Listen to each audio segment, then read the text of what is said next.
Hoy tengo un desafío por delante bastante interesante. A mí me encantan los desafíos. Y es justamente hablar y comenzar a dar ciertos consejos o ciertos puntos de vista desde mi lado de sacerdote de Umbanda en cuanto al matrimonio, ¿sí? Que es la base del hogar.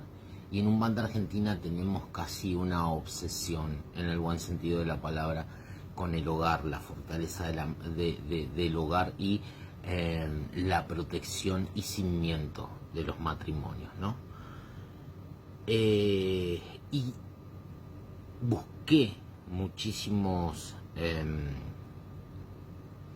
estudios en muchas páginas científicas de universidades, de revistas científicas también, y no encontré mucho material fidedigno, al menos para tirar alguna afirmación, ¿no? Pero yo creo que, hablando de forma visceral,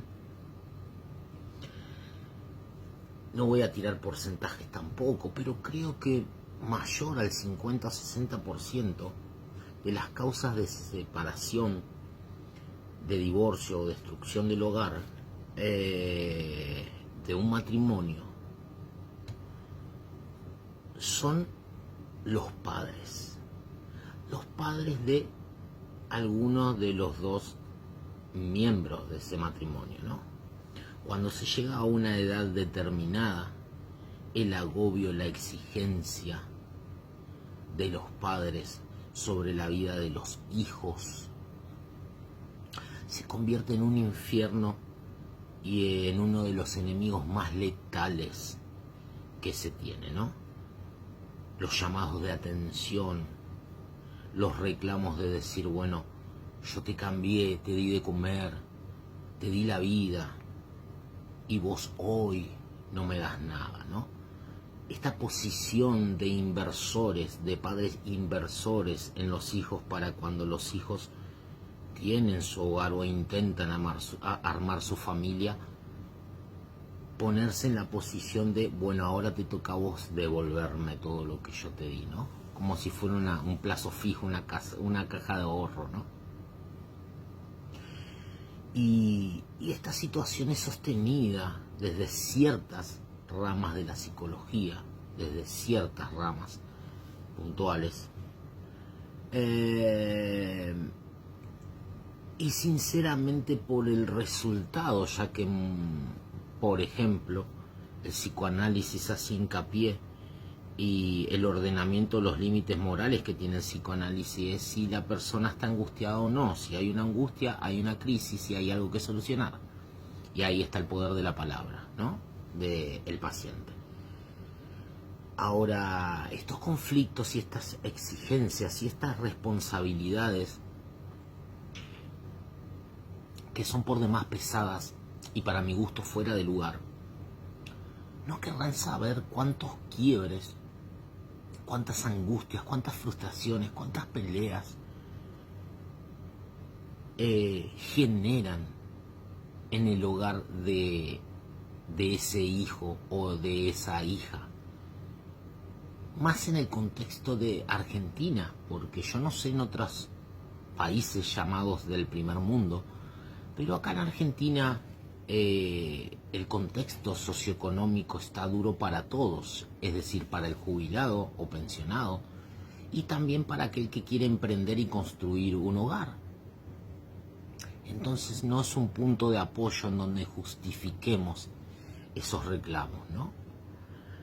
Por otro lado, uno cría y tiene a los hijos para que todo lo que uno dentro de sus posibilidades le puede dar, su hijo lo haga con sus hijos o con su esposa, y así sucesivamente. Es decir, este sentido natural de trascendencia, ¿no? Y de descendencia. Yo no podría imaginar por un momento estar invirtiendo en mi hijo para que después yo de viejito mi hijo me devuelva.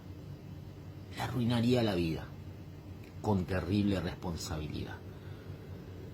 Sin embargo, yo veo y me toca a mí, por mi condición de sacerdote, abordar estos conflictos, ver hombres totalmente destruidos porque tienen allí a una mamá que enviudó o a una mamá soltera o separada, que incluso somatiza y no tiene ninguna enfermedad. Sin embargo, cualquier detonante emocional le hace sentir, no sé, una gripe, un dolor del pie, del juanete o de lo que sea.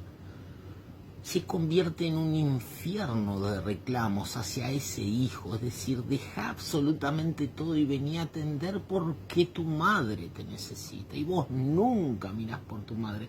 Y el resultado es que ese hijo le quita energía, tiempo, vida, amor, presencia a su hogar, a sus hijos, a su matrimonio, para hacer un retroceso, pasar por su cordón umbilical y volver otra vez al vientre.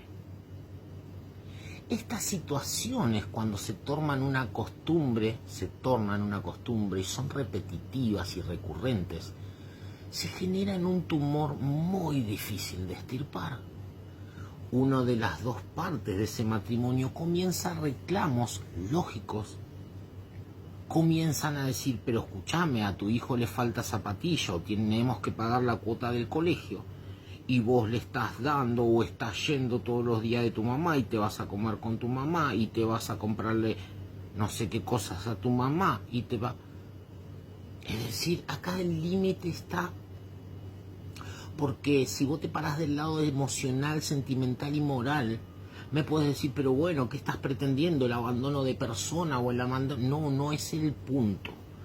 El punto es lo que se genera emocionalmente y la consecuencia. Eso es lo que me preocupa a mí. El objetivo pareciera ser la destrucción de ese pseudo abandono que sienten los padres cuando sus hijos se van de su techo, de su casa, cuando lo ven progresar. Me ha tocado atender a hijos totalmente angustiados porque pudieron comprarse su casa, pudieron comprarse su auto, y adivinen quién fue la que dio o el que dio la nota, su padre o su madre, diciendo que están en la plena pobreza, diciendo que nunca su hijo mira por ellos, que se alegran por él, pero yo me alegro por vos, hijos, pero te olvidaste que tenés madre o que tenés padre. Típico reclamo de la señora que no soltó todavía a su hijo o a su hija, o del señor que no soltó a su hijo y a su hija.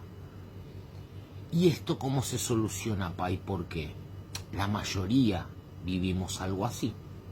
Esto se soluciona tomando decisiones emocionales, no amando de más, dando lo que nos corresponde sin alterar el orden de prioridad. Es decir, yo estoy casado, mi prioridad es mi mujer y mi hijo, ya no mis padres. Mis padres pasan a ser familiares, no mi familia esposa, hijo. A mamá no le falta nada. Ahora, si quiere algo de más, tengo que evaluar si está dentro de mis posibilidades, en energía, en tiempo, en atención, en afecto, etc.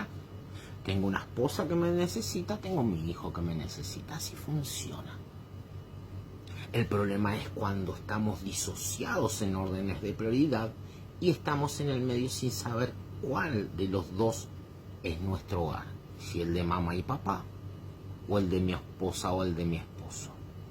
Una decisión clara, una visión consciente, clara de la situación y las prioridades, y sobre todo trabajar en nuestras emociones y saber quitarnos culpas inventadas que hacen justamente nuestro lomo se doble, nuestro hogar corra peligro y terminemos arrodillados, quebrados en nuestra responsabilidad.